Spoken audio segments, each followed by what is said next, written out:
दो बीघा जमीन बिमल रॉय के भारतीय सिनेमा के इतिहास में एक महत्वपूर्ण प्रवेश का प्रतीक है। बिमल रॉय लगभग 2 दशकों से फिल्म जगत में सक्रिय थे और उन्होंने 1944 में अपनी पहली बंगाली फिल्म निर्देशित की थी। लेकिन दो बीघा जमीन के साथ रॉय ने भारतीय फिल्म इतिहास को आकार देने वाले निर्देशकों में से एक के रूप में अपनी जगह पक्की कर ली। रॉय ने बलराज साहनी को एक साहसिक कदम उठाते हुए नोटिक देखे किसान शंभू महतो की भूमिका में लिया, जो अपनी 2 एकड़ 2 बीघा जमीन को स्थानीय जमींदार या गांव के जमींदार के हाथों में पड़ने से बचाने के लिए संघर्ष करता है। जमींदार अपनी जमीन शहर के एक डेवलपर को बेचना चाहता है जो एक मिल बनाने पर आमादा है, लेकिन शंभू की 2 एकड़ जमीन जमींदार और उसके शहरी सहयोगियों को अपनी योजना को साकार करने से रोक रही है। जमींदार द्वारा बुलाए जाने पर शंभू कहता है कि वह अपनी जमीन नहीं दे सकता। जैसा कि वह कहता है, इसे बेचना उसकी मां को बेचने के समान होगा। और क्या कोई अपनी मां को बेचता है? लेकिन यह संवेदनशीलता लालची जमींदार के लिए अजनबी है। जमीन बेचकर वह व्यंग्यात्मक हंसी के साथ जवाब देता है, मां पिता बन जाएगी। ऋण वापस करने या अपनी जमीन के विनियोग का सामना करने के लिए 24 घंटे का समय दिया गया। शंभू किसी तरह से पैसे का जुगाड़ करता है, केवल ये जानने के लिए कि जमींदार ने अपने अकाउंटेंट की सहायता से खातों में हेराफेरी की है ताकि शंभू को उसकी कल्पना से कहीं अधिक कर्ज में दिखाया जा सके।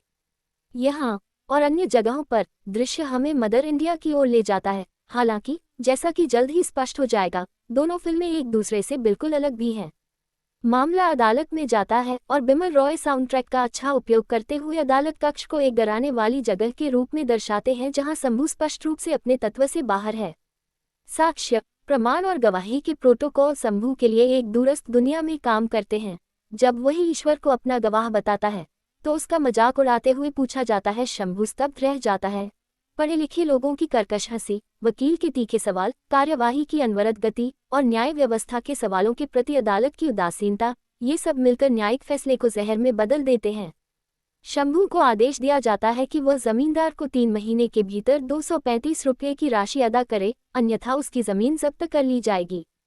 औपनिवेशिक राज्य और उसके अधिकारियों ने भले ही अदालत को न्याय देने का सर्वोच्च स्थान समझा हो, लेकिन शंभू के लिए न्याय स्वयं अदालत की छाप से ही आता है। जमीन बचानी होगी, शंभू के जीवन का यही एक राग है। लेकिन एक साधारण किसान इतनी बड़ी रकम कैसे कमा सकता है? गांव में हुई एक आकस्मिक बातचीत शंभू के मन में यह विचार और आशा जगाती है कि शहर मोक्ष का केंद्र हो सकता है। वह अपनी पत्नी पार्वती निरूपा रॉय और पिता से विदा लेता है। हालांकि पार्वती को उसके शहर जाने को लेकर कई आशंकाएं हैं। कलकत्ता हिंदी फिल्मों का प्रमुख शहर नहीं है, लेकिन 2 बीघा जमीन किसी भी अन्य चीज की तरह एक शहरी फिल्म है और वास्तव में स्वतंत्र भारत की महत्वपूर्ण घटनाओं यानी ग्रामीण क्षेत्रों से शहरी केंद्रों की ओर पलायन को दर्शाने वाली सबसे महत्वपूर्ण फिल्मों में से एक है। पहली नज़र में शहर भव्य और भयावह लगता है। शंभू और उसका बेटा कन्हैया, जो अपने पिता के रुकने के आदेश की अवहेलना करता है और ट्रेन में सवार हो जाता है, कलकत्ता पहुंचते हैं और कैमरा विशाल हावड़ा ब्रिज के दृश्यों पर पहुंच जाता है। फिर दृश्यों का एक मोन्टाज है, ट्राम, भीड़, कारों का हॉर्न, जहां शहरी जीवन की गति और प्रवाह गांव के जीवन की सुस्त और अपेक्षाकृत अनुमानित गति के साथ स्पष्ट रूप से विरोधाभास प्रस्तुत करता है। एक डबल डेकर बस उन्हें चलती फिरती 2 मंजिला इमारत जैसी लगती है। रात खत्म होने से पहले एक बड़ी मूर्ति के नीचे शरण लिए हुए शंभू और कन्हैया से एक आम चोर ने उनकी सारी संपत्ति और पैसा छीन लिया है। अब गांव लौटने का विकल्प भी उनके पास नहीं है। शंभू और कन्हैया भले ही बेघर हो गए हों, लेकिन उन्हीं जैसे ग्रामीणों ने जयसेन के शब्दों में एक अनपेक्षित शहर बसाया है, अपनी संवेदनशीलता को शहरी परिदृश्य में उतारा है।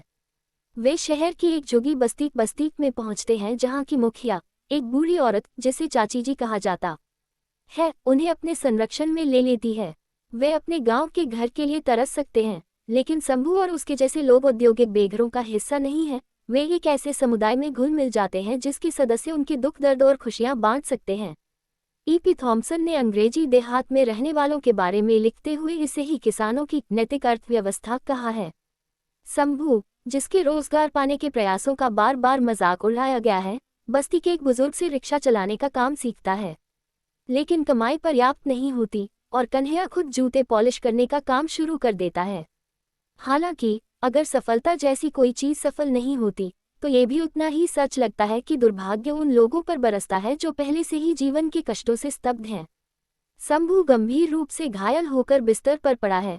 और कन्हैया, जिसका जूता डिब्बा पुलिस की छापेमारी से बचने के लिए भागते समय टुकड़ों में टूट जाता है, नैतिक रूप से भ्रष्ट हो जाता है और जेबकतरी करने के लिए प्रेरित होता है।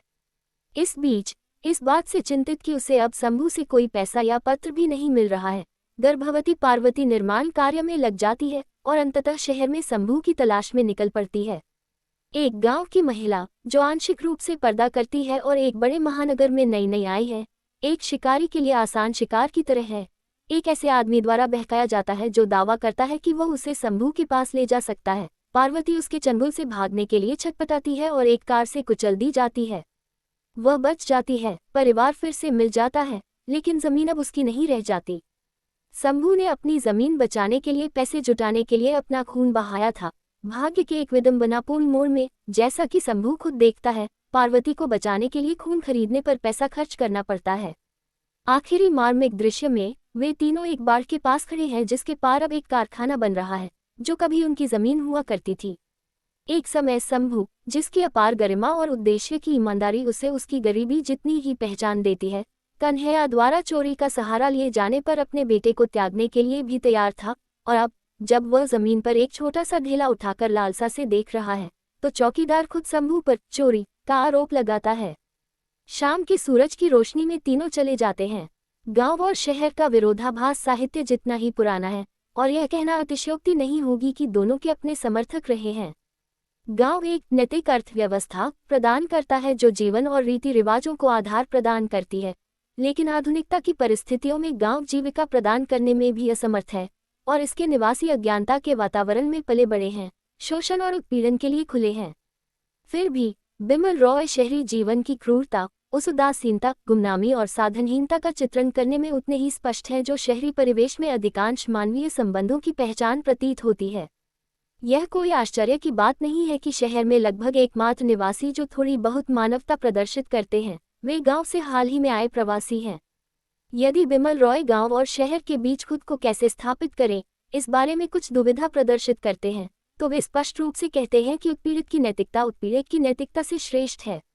एक मार्मिक दृश्य में जिस परिवार के 2 बच्चों को वह अपने रिक्शा पर स्कूल ले जाता था, उसका संरक्षण खो देने के बाद शंभू एक और ग्राहक को छोड़ देता है ताकि वह अपनी 2 छोटी बच्चियों को स्कूल ले जा सके, भले ही उसे उसके श्रम के लिए कोई भुगतान न किया जाए। हर मानवीय प्रयास की कीमत नहीं लगाई जा सकती, नहीं मानवीय रिश्तों को वस्तुओं के नियमों के अधीन किया जाना चाहिए। एक ऐसी फिल्म में जहां एक के बाद एक तीखे दृश्य आते हैं, 2 बीघा जमीन में पीछा करना बिमल रॉय के अन्याय और अमानवीयकरण के खिलाफ अंतिम विरोध के रूप में सामने आता है। एक युवती रिक्शे पर चढ़ती है, उसका प्रेमी दौड़ता हुआ आता है, शंभू के रिक्शे में बैठ जाता है और उसे पिछले रिक्शे के पीछे चलने के लिए कहता है, तेज तेज, इसमें बहुत पैसा है। शायद शंभू भी अपने ग्राहक की उस पेशकश से लुभाया जाता है जिसमें वह दूसरे रिक्शे को पकड़ने पर 6 रुपये की भारी रकम देने की पेशकश करता है। एक के बाद एक दोनों रिक्शे चौड़े रास्ते पर तेजी से चलते हैं। वे एक घोड़ागाड़ी के पास से गुजरते हैं, घोड़ा घोड़े की पीठ पर पड़ता है और सहज रूप से शंभू के रिक्शे में बैठा युवक अपना हाथ हिलाता है जैसे वह घोड़ा चला रहा हो, शंभू को आगे बढ़ने के लिए प्रेरित करता है। लेकिन अगर शंभू के लिए उत्पीड़क हमेशा, बल्कि हमेशा पूरी तरह से इंसान है, तो उत्पीड़क का सार तत्व ऐसा है कि उत्पीड़ित पूरी तरह से इंसान नहीं रह जाता और कभी कभी तो इंसान ही नहीं रह जाता। यहाँ इंसान बनाम जानवर की कहानी नहीं है, यह नया दौर की तरह इंसान बनाम मशीन की कहानी नहीं है।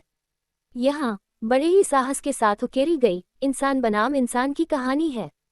नोट 2 देखें और ऐसी दुनिया को अंततः ढहना ही है। पहिया तेजी से घूमता है, रिक्शा गिर जाता है और शंभू की दुनिया उलट पुलट हो जाती है। 2 बीघा जमीन ने बिमल रॉय को उनके जीवन के कई महत्वपूर्ण पुरस्कारों में से पहला पुरस्कार दिलाया।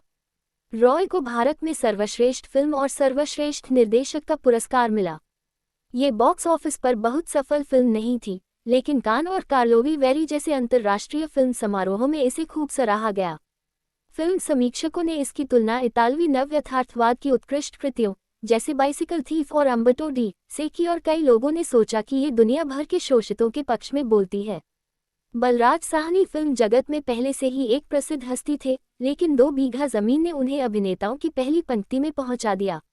उन्होंने लिखा है, जब एक दिन मैं मर जाऊंगा तो मुझे इस बात का संतोष होगा कि मैंने 2 बीघा जमीन में अभिनय किया। Note 1, Bhishma Sahni, Balraj, my brother, नई दिल्ली, नेशनल बुक ट्रस्ट 1991-1981 में एक दिलचस्प विवरण है कि बलराज साहनी ने इस भूमिका के लिए कैसे प्रशिक्षण लिया। वह कलकत्ता के रिक्शा चालकों के संग में गए और उनसे प्रशिक्षण लिया।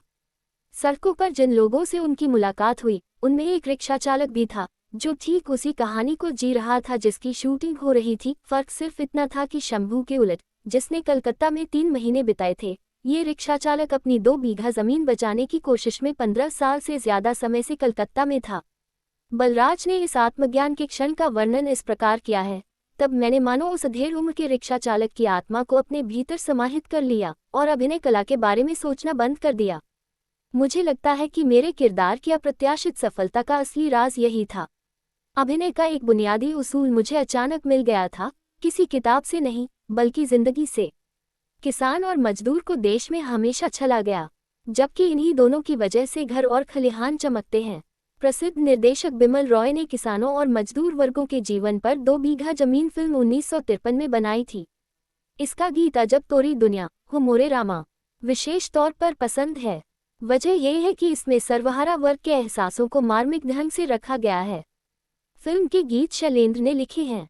अजब तोरी दुनिया हो मोरे रामा, अजब तोरी दुनिया कदम कदम देखी भूल भुलैया। गीत को शैलेंद्र ने करुणा भाव से लिखा है।